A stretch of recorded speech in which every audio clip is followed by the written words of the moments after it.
بسم الله الرحمن الرحيم قوله فإن الأمور الغير المتناهية معدات لحصول المطلوب. معترض نے یہ کہا تھا کہ امور غیر متناہیہ مطلوب کے حصول کے لیے معدات ہیں.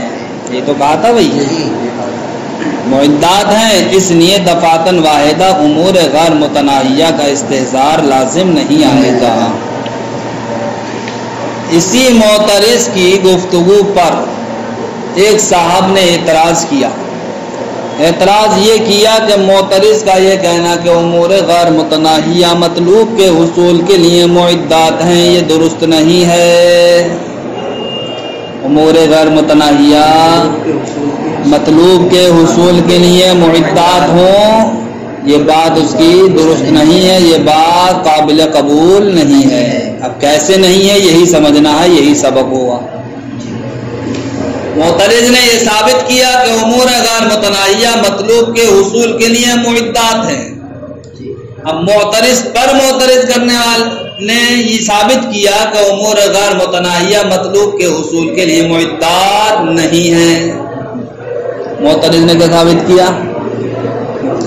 کہ امور غیر متناہیہ مطلوب کے حصول کے لیے معدات ہیں. معترض نے یعنی کہ اعتراض کرنے والے نے کیا بات ثابت کی؟ یہ ثابت کی کہ امور غیر متناہیہ مطلوب کے حصول کے لیے معدات نہیں ہیں. معدات نہیں ہیں. کیوں نہیں ہے صاحب؟ اس لیے نہیں ہے کہ وہ کہتا ہے کہ یہاں پر امور غیر متناہیہ سے مراد وہ علوم اور ادراکات ہیں جس میں حرکات فکریہ یعنی کہ انتقالات ذہنیہ واقع ہوتی ہیں. امور غیر متناہیہ سے مراد وہ علوم ہیں، وہ ادراکات ہیں جس میں حرکات فکریہ یعنی انتقالات ذہنیہ واقع ہوتی ہیں. بہرحال امور غیر متناہیہ سے مراد کیا ہیں؟ علوم ہے. علوم کہہ لو یا کہہ لو ادراکات. ٹھیک کہ جن علوم و ادراکات میں حرکات فکریہ یعنی کہ انتقالات ذہنیہ واقع ہوتی ہیں. انتقالات ذہنیہ واقع ہوتی ہیں ترتیب دینے کے وقت، یعنی کہ ہم علوم کو جب ترتیب دیتے ہیں تو ترتیب دینے کے وقت انتقالات ذہنیہ یعنی ذہن ایک چیز سے دوسری چیز کی جانب منتقل ہوتا ہے، تو یہ انتقالات ذہنیہ کیا ہوتے ہیں؟ واقع ہوتے ہیں. تو اب امور غیر متناہیہ سے مراد کون سی شے ہوئی بھائی؟ وہ علوم اور ادراکات ہوئے کہ جن میں انتقالات ذہنیہ واقع ہوتی ہیں ترتیب دینے کے وقت. امور غیر متناہیہ سے مراد وہ علوم اور ادراکات ہیں جن میں انتقالات ذہنیہ ترتیب دینے کے وقت کیا ہوتے ہیں؟ واقع ہوتے ہیں. ٹھیک، لہذا امور غیر متناہیہ سے مراد کیا ہوگا؟ علوم و ادراکات کہ جن میں حرکات فکریہ واقع ہوتی ہیں ترتیب کے وقت. تو اب اگر ہم مطلوب کو حاصل کرنا چاہیں گے بطریق تسلسل تو پھر وہاں پر کیا ضروری ہوگا؟ وہاں پر ضروری ہوگا کچھ علوم کا ہونا. اس لیے کہ اب ہم مطلوب کو جو حاصل کریں گے وہ امور غیر متناہیہ سے حاصل کریں گے، اور امور غیر متناہیہ سے مراد کیا ہے؟ علوم و ادراکات. تو اب مطلوب کو حاصل کرنے کے لیے ضروری کیا ہوگا کہ وہاں پر کچھ علوم ہوں جو جناب والا مطلوب پر کیا ہوں؟ سابق ہوں. سابق تبھی تو ان علوم کے ذریعے سے مطلوب حاصل ہوگا. تو اب وہ علوم کیا ہوں گے؟ مطلوب سے پہلے ہوں گے، تبھی تو جناب والا ان علوم کے ذریعے سے مطلوب حاصل ہوگا ہمیں. تو جب بھی ہم مطلوب کو اب حاصل کرنا چاہیں گے امور غیر متناہیہ کے ذریعے سے تو اب ضروری یہ ہوگا کہ وہاں پر مطلوب پر چند علوم کیا ہوں؟ سابق ہوں، یا یہ کہہ لو کہ مطلوب سے پہلے چند علوم کا ہونا کیا ضروری ہے؟ مطلوب سے پہلے. اب وہ جناب والا چند علوم مطلوب کے ساتھ جمع ہو جائیں گے، وہ علوم مطلوب کے ساتھ جمع ہو جائیں گے. تو جب وہ علوم مطلوب کے ساتھ جمع ہو جائیں گے کہ جس طریقے سے جناب والا معرف کے اجزاء یہ معرف کے ساتھ جمع ہو جاتے ہیں، اور جس طریقے سے جناب والا مقدمات کا علم یہ نتیجے کے ساتھ کیا ہوتا ہے؟ جمع ہو جاتا ہے۔ اسی طریقے سے اب وہ علوم بھی کیا ہوں گے؟ مطلوب کے ساتھ جمع ہو جائیں گے۔ کسی بھی شے کو ہم حاصل کرنا چاہتے ہیں، ٹھیک، تو جس شے سے حاصل ہوتی ہے وہ چیز اس کو معرف کہا جاتا نہیں کہا جاتا ہے؟ اگر وہ تصور کے قبیل سے ہے، اگر وہ تصور کے قبیل سے ہے تو اس کو معرف کہا جاتا ہے۔ مثلا ہم زید کی حقیقت کو حاصل کرنا چاہتے ہیں تو آپ کیا کہو گے؟ زید کیا ہے؟ حیوان ناطق، یہی تو کہو گے۔ تو حیوان ناطق یہ ہوا معرف، تو حیوان یہ ایک جز ہوا معرف کا، ناطق یہ بھی جز ہوا۔ تو اب یہاں پر دیکھو معرف اپنے اجزاء کے ساتھ پایا جا رہا نہیں پایا جا رہا ہے؟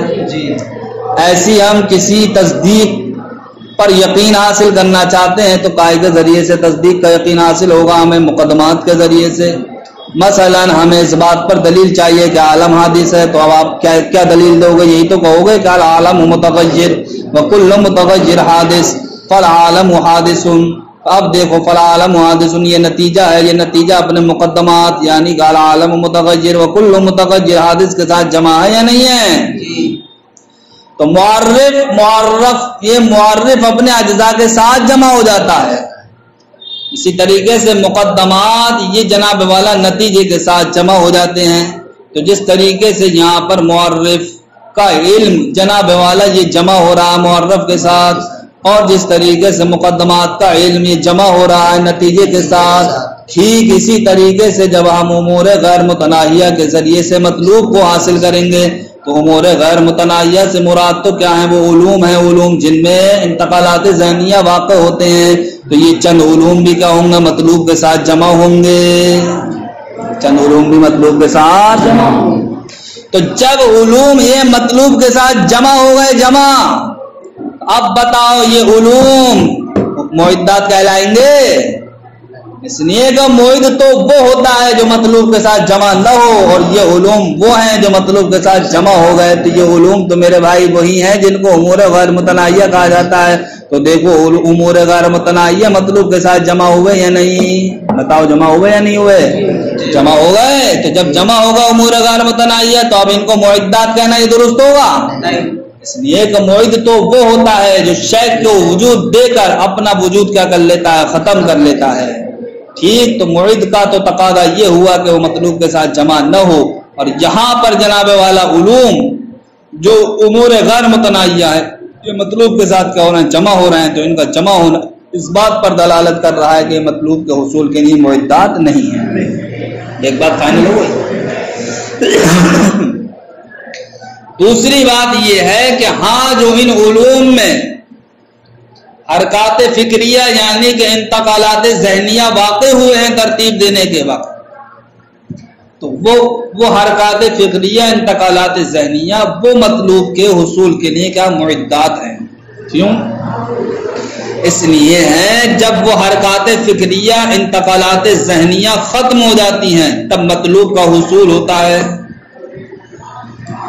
علوم کے اندر جو ہم حرکات فکریہ کو واقع کرتے ہیں، انتقالات ذہنیہ کو واقع کرتے ہیں ترتیب دینے کے بعد، تو جب ان کا انقطاع ہو جاتا ہے، جب یہ تمام حرکتیں ختم ہو جاتی ہیں تب ہی تو مطلوب کا حصول ہوتا ہے، ٹھیک۔ تو اب دیکھو حرکات فکریہ یہ مطلوب کے ساتھ جمع ہو رہی ہیں؟ نہیں ہو رہی ہیں۔ کیوں؟ اس لیے کہ جب حرکات فکریہ ختم ہوں گی تب مطلوب حاصل ہوگا۔ تو اس سے پتہ چلا ہمیں حرکات فکریہ یہ مطلوب کے ساتھ جمع نہیں ہو رہی ہیں، اور جو چیز مطلوب کے ساتھ جمع نہیں ہوتی ہے اس کو کیا کہا جاتا ہے؟ معد۔ تو اب جناب والا معد جس کو کہا جائے گا وہ علوم و ادراکات نہیں ہے، امور غیر متناہیہ نہیں ہے، بلکہ ان علوم میں واقع ہونے والی حرکات فکریہ انتقالات ذہنیہ ہے۔ ان حرکات فکریہ انتقالات ذہنیہ کو کیا کہا جائے گا؟ معدات کہا جائے گا، نہ کہ نفس علوم کو، نہ کہ نفس امور غیر متناہیہ کو۔ اتنی بات سمجھ میں آ گئی؟ تو جب جناب والا امور غیر متناہیہ یہ مطلوب کے حصول کے لیے معدات نہ رہے، یہ تو بات پوری واضح ہو گئی، تو پھر یہ امور غیر متناہیہ مطلوب کے حصول کے لیے کیا ہیں؟ جب یہ معدات نہیں ہیں تو پھر یہ کیا ہے؟ تو فرماتے ہیں وہ معترض صاحب کے امور غیر متناہیہ یہ مطلوب کے حصول کے لیے معدات تو نہیں ہے، لیکن یہ مطلوب کے حصول کے لیے یا تو علل ہے یا پھر جناب والا یہ کیا ہے شرائط ہیں۔ تو جس طریقے سے معلول بغیر علت کے، جس طریقے سے مشروط بغیر شرط کے نہیں پایا جاتا ہے، یا یہ کہہ لیجئے کہ جناب والا جس طریقے سے معلول کے ساتھ علت جمع ہو جاتی ہے اور جس طریقے سے مشروط کے ساتھ شرط جمع ہو جاتی ہے، ٹھیک اسی طریقے سے مطلوب کے ساتھ یہاں پر علوم یعنی کہ امور غیر متناہیہ جمع ہو جائیں گے۔ بات سمجھ میں آئی؟ اگرچہ یہاں پر انتقالات ذہنیہ اور افکار کیا ہو جائیں گے، منقطع ہو جائیں گے مطلوب کے حصول کے وقت، وہ تو معید کہلائیں گے، لیکن خود امور غیر متناہیہ یہ کیا کہلائیں گے؟ یا تو مطلوب کے لیے علل کہلائیں گے یا مطلوب کے لیے شرائط کہلائیں گے۔ اتنی بات سمجھ میں آ گئی؟ ترجمہ لگا لو۔ اقول میں کہتا ہوں قیل علیہ، اس پر اعتراض کیا گیا ہے۔ کس پر اعتراض کیا گیا ہے؟ کہ یہ کہنا کہ امور غیر متناہیہ مطلوب کے حصول کے لیے معدات ہیں، اس پر اعتراض یہ کیا گیا ہے کہ ان الامور الغیر المتناہیہ ہونا ہی العلوم والادراکات، کہ امور غیر متناہیہ تو یہاں پر وہ علوم اور ادراکات ہیں جن میں حرکات فکریہ، اعنی میں مراد لیتا ہوں انتقالات ذہنیہ، الواقعہ فیہا عند ترتیبہا، کہ جن میں انتقالات ذہنیہ واقع ہوتے ہیں ترتیب کے وقت۔ فإنک اذا اردت تحصیل المطلوب، تو جب آپ مطلوب کو حاصل کرنے کا ارادہ کریں گے بالنظری غور و فکر کے ذریعے، یا یہ کہہ لو بطریق تسلسل، فلا بد ہونا کا من علوم سابقۃ علیہ، تو اب وہاں پر چند علوم کا ہونا ضروری ہوگا جو چند علوم مطلوب پر کیا ہوں سابق ہوں۔ ومن ترتیبیا، اور جناب والا ترتیب کا بھی ہونا ضروری ہوگا، والانتقال من بعضها الى بعض، اور بعض سے دوسرے بعض کی طرف انتقال بھی ضروری ہوگا۔ فالعلوم السابقۃ لیست معدات لحصول المطلوب، تو اب ایسی صورت میں علوم سابقہ یہ مطلوب کے حصول کے لیے معدات نہیں ہوں گے۔ کیوں نہیں ہوں گے؟ لانہا تجامعہ، اس لیے کہ یہ علوم سابقہ مطلوب کے ساتھ جمع ہو جا رہے ہیں۔ کیوں جمع ہو جا رہے ہیں؟ فإن العلم، اس لیے جمع ہو جا رہے ہیں کہ معرف کے اجزاء کا علم یجامع العلم بالمعرف، یہ معرف کے علم کے ساتھ جمع ہو جاتا ہے۔ اسی طریقے سے مقدمات کا علم یجامع العلم بالنتیجہ، یہ نتیجے کے علم کے ساتھ جمع ہو جاتا ہے۔ ٹھیک اسی طریقے سے اب مطلوب کے حصول کے ساتھ علوم سابقہ جمع ہو جائیں گے۔ جب جمع ہو جائیں گے تو اب یہ معد نہ رہیں گے، کیونکہ معد تو وہ ہوتا ہے جو مطلوب کے ساتھ جمع نہ ہو۔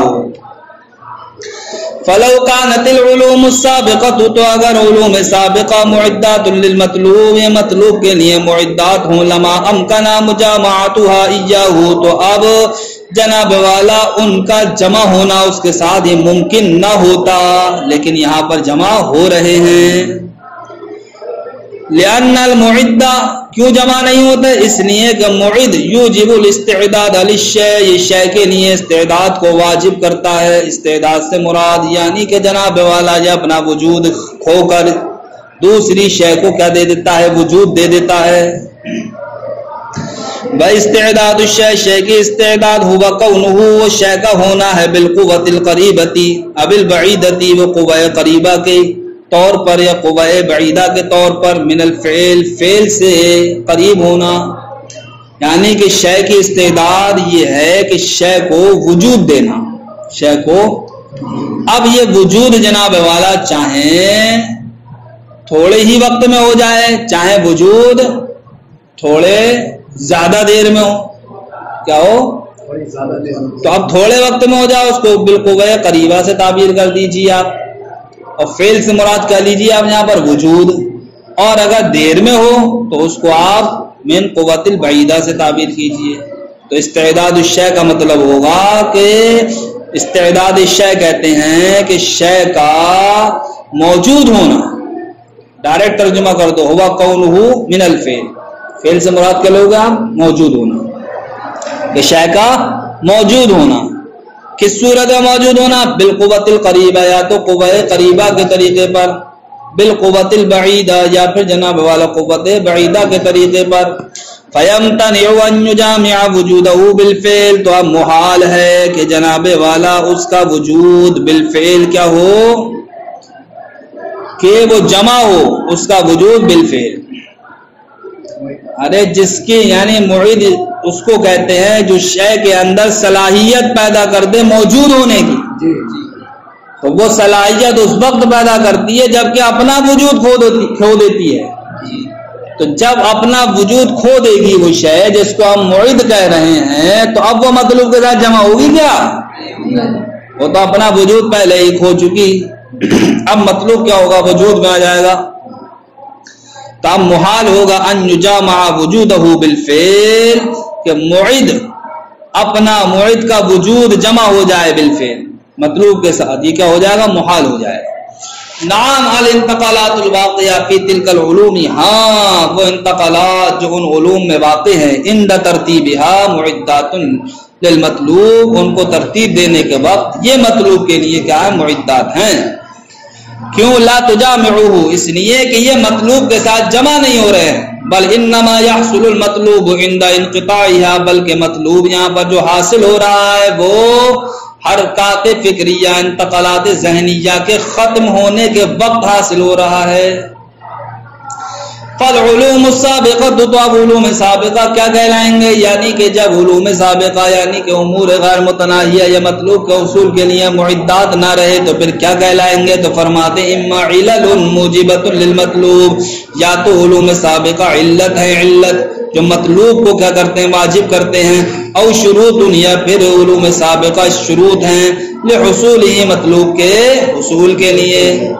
فلا بد ان تكون حاصلة مجتمعة معا عند حصول المطلوب، تو اب ضروری یہ ہوا کہ وہ علوم حاصل ہوں اجتماعی طور پر مطلوب کے حاصل ہونے کے وقت، وہ کیا ہوں؟ علوم اجتماعی طور پر مطلوب کے حاصل ہونے کے وقت کیا ہوں؟ حاصل ہوں۔ وَإِنْ كَانَتِ الْأَفْكَارُ وَالْإِنْتَقَالَاتُ الْوَاقِعَةُ فِيهَا، اگرچہ جناب والا افکار اور انتقالات جو ان علوم میں واقع ہوئے ہیں غیر حاصلۃ عند حصول المطلوب، یہ مطلوب کے حاصل ہونے کے وقت حاصل نہیں ہے، تو جناب والا جب یہ علوم امور غیر متناہیہ جس کو ہم کہتے ہیں یہ مطلوب کے ساتھ جمع ہو جاتے ہیں، تو جمع ہونے کی وجہ سے جب یہ معدات نہ رہے، ٹھیک، اور مطلوب کے ساتھ کیا ہو جا رہے ہیں؟ جمع ہو جا رہے ہیں، تو اب بتاؤ کہ ہم علم مطلوب کو جب بطریق تسلسل حاصل کریں گے تو ایسی صورت میں امور غیر متناہیہ کا استحضار لازم آئے گا یا نہیں آئے گا؟ ارے معدات ہونے کی صورت ہی میں تو لازم نہیں آ رہا تھا، لیکن جب معد ہونا ہی ہم نے باطل کر دیا تو اب پھر وہی اعتراض لوٹ ہی آئے گا کہ امور غیر متناہیہ کا استحضار لازم آئے گا، لازم۔ تو جب امور غیر متناہیہ کا استحضار لازم آگا تو شارع نے یہی تو کہا تھا کہ اگر ہم بطریق تسلسل علم مطلوب کو حاصل کریں گے تو ایسی صورت میں امور غیر متناہیہ کا استحضار لازم آئے گا، لہذا اب شارع کی بات پوری ہو گئی یا نہیں ہو گئی؟ تو فرماتے ہیں فَيَلْزُمُ حِينَئِذٍ، تو اس وقت، کس وقت؟ جبکہ یہ علوم غیر متناہیہ مطلوب کے حصول کے لیے معدات نہ رہے، تو اب اس وقت لازم آئے گا احاطۃ الذہن بامور غیر متناہیۃ، ذہن کا امور غیر متناہیہ کا احاطہ کرنا دفعۃ واحدہ، وہو محال، اور ذہن امور غیر متناہیہ کا دفعۃ واحدہ یہ احاطہ کر لے، یہ اس کے لیے کیا ہے؟ محال ہے۔ فیتم الدلیل ویسقط الاعتراض، تو اب شارع کی بیان کردہ دلیل کیا ہو گئی؟ تام ہو گئی، اور معترض نے جو اعتراض کیا تھا وہ اعتراض کیا ہو گیا؟ ساقط ہو گیا۔ وہ عجیبہ سے اب اس کا جواب دیا جائے گا، معترض ثانی کا جواب دیا جائے گا، کیا دیا جائے گا؟ اس کو انشاءاللہ کل آپ ملاحظہ کریں۔